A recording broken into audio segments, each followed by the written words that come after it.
with IGN Live at E3, streaming straight to you from e3.ign.com, youtube.com/E3, and the IGN app on Xbox Live. Sigh, if only I had a quarter every time I've said that. Okay, we have a spectacular segment for you right now. Spider-Man is getting a new movie this July, and what better way to celebrate than a brand new game? Time to welcome the Amazing Spider-Man. As I live and breathe, D. Brown. Hey, Greg. D. Brown. The Amazing Spider-Man, the game, it doesn't suck. Yeah, it's just incredible. So far, we've had nothing but positive comments. We're super happy about it. And I'm telling you, this is going to be the next evolution in the Spider-Man series. I believe you. I got to play it at E3. We're going to start some footage here. And just looking at it, I mean, you can see it right there. It's beautiful. Oh, yeah. The draw distances are nice. And then how acrobatic Spider-Man is. And as he starts web slinging, this is the one thing everybody from IGN was talking about when we saw it, is how the camera's nice and tight on him. Yeah. There's this kinetic motion. You feel like him. Exactly. That was something that was key to our development. We wanted the player to feel like, not like he is controlling some sort of puppets, like that he is actually the one and only Spider-Man. And when you see him web swing like that, the first thing that we did is probably that's most obvious is the camera. The camera is now much, much closer to the player, and it's actually allow us to do all sort of cool things. Things like, for example, when the suit gets damaged, when you get beaten up, you see the damage. You eventually see Peter Parker's skin, like he gets bruises and everything. It makes you feel much more connected to the main character. I mean, in a lot of ways, that's your HUD, right? Like there isn't this garish system telling you, look at this, that, blah blah. Here's your health bar. Yeah. It's like, oh, I can see through my suit. I'm in trouble. Exactly. And you can hear him breathing. You can actually feel the pulse. Yeah. In your controller and everything. That's pretty big. We're going to see some melee combat, right? Oh yeah, so the combat system is among the many things that are brand new. Actually, we've rebuilt so many things in that game, it's totally fresh. It's not like any other Spider-Man game. So the combat system that you're seeing right now, it's much more acrobatic, much more agile. You can move freely from one enemy to another. It's really, really cool and a brand new stuff. And we also play a lot more with the webs. So when you build up your combo streak without getting hit and everything, you can actually unlock those signature moves that allow you to take out an enemy with your web in one quick shot. Sure. It's very, very cool. Now we see Spider-Man's XP bar building there. Yeah. What exactly is he leveling up to? Yeah, well, every time we've actually based the upgrade system around, as you said, a level experience-based system, where we think it's more in line with that kind of a more grounded approach. Like in the movie, he's learning his powers and everything. So in the game, it's kind of the same thing, where he's learning his power and it allows you to gain new web rush abilities and all sort of things. Okay. Yeah. Now you bring up the interesting point, the movie.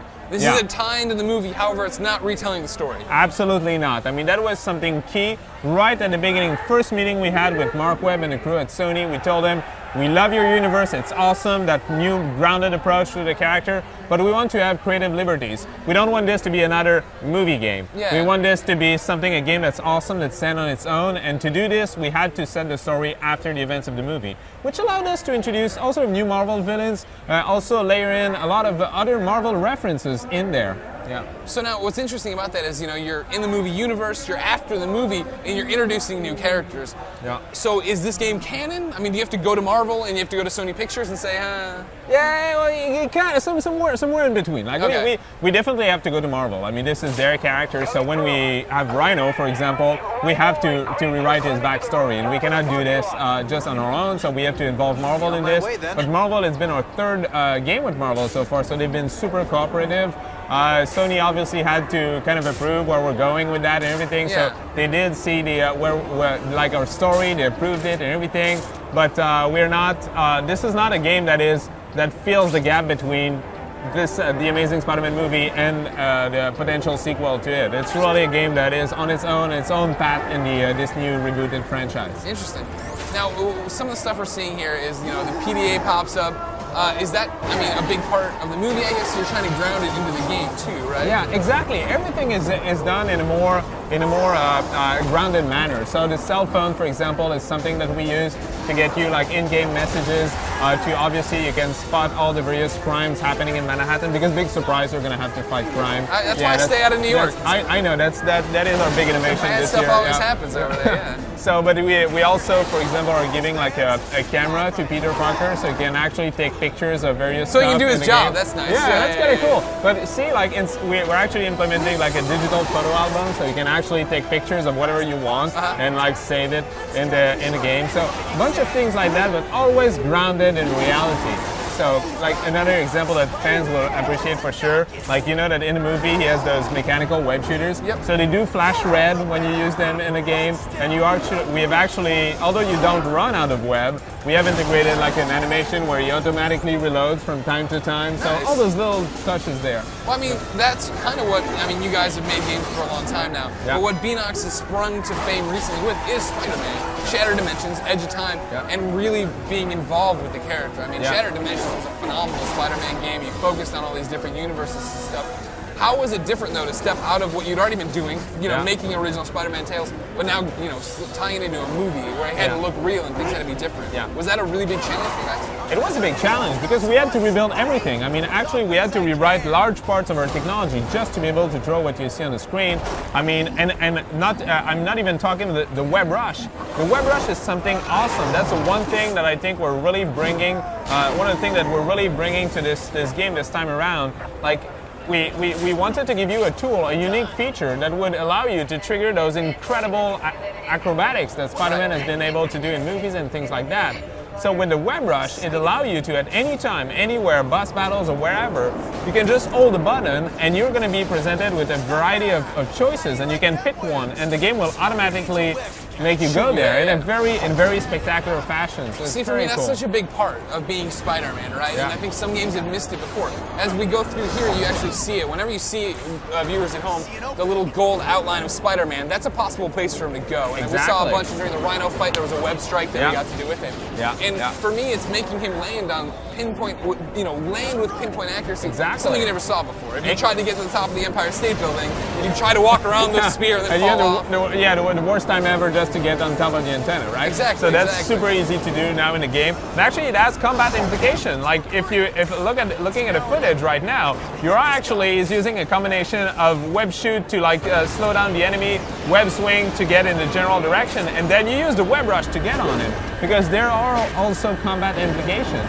And that comes really as handy in indoor levels. We have very cool indoor levels, and you can use the web rush, as you said, to really navigate your environment in a much more tactical manner, and then get behind your enemy and use the web rush as a stealth to do stealth takedowns as well if you want to, which is a super cool aspect that we're also giving you a choice on how to approach situations. Well, that's the cool thing, right, about how the combat works. We already saw the melee stuff. Yeah. I know there's some gunplay later on. It's, you know, for once it makes sense when Spider-Man's spider sense goes off that there's a counter button, right? Yeah, you know yeah. immediately how to get Yeah. out of it, using the moves to get up on top of them and stuff like that. It's different than what we saw before, because in Shattered Dimensions, of course, your version of Amazing was very much web attacks, right? I'm going to make web hammers and slam into stuff like this. So to see one ultimate version of Spider-Man doing everything is cool. Yeah, because we had so much, such great feedback with Spider-Man Noir, like when we did that in Shattered Dimensions and its stealth attacks and everything. But like it was great because it was in small doses. Like you had this level where it was really stealth oriented. But in our game, now you can approach it any way you want. So you can go end to end if you want to, or you can go the stealth way, which is really cool. And you have all sort of bonuses. You can actually also upgrade your web rush. You have like options like, which is really cool, where you can grab two guys at once and cocoon them on the ceiling, and it's very cool. Well, I mean, the best moment is in one of your earlier trailers where he's on the car, webs it, jumps off the hood, and then kicks it in the air and webs it and catches it. Exactly. Like, wow. Exactly. Yeah. Is that just the funnest thing in the world to think up crazy crap for Spider-Man to do? That's very cool. I mean, we have a bunch of so people are so talented at the studio. Like we have animators that do all sort of crazy stuff because we've put.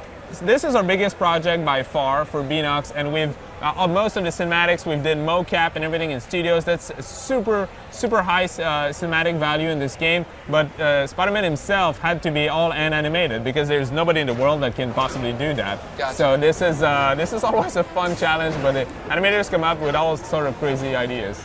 Well, D, the game looks amazing, and It I is. can't wait to see more. When's it come out? It comes out on June 26th for pretty much all platforms, 360, PS3, Nintendo Wii, 3DS, DS, and we've even announced recently that there's going to be a PC version later down the road. Well, there you go. Well, D, thank you so much. Thank you very much. True believers, back to Naomi. Thanks, Greg. And who out there wants to be bitten by a radioactive spider? That game looks incredible. Just a final thought. Let us know by following @IGN on Twitter and tweet us with the hashtag E3. Okay, our next game has a very intriguing world filled with steampunky ways to kill people. Oh, that sounds awesome. Stay tuned for Dishonored.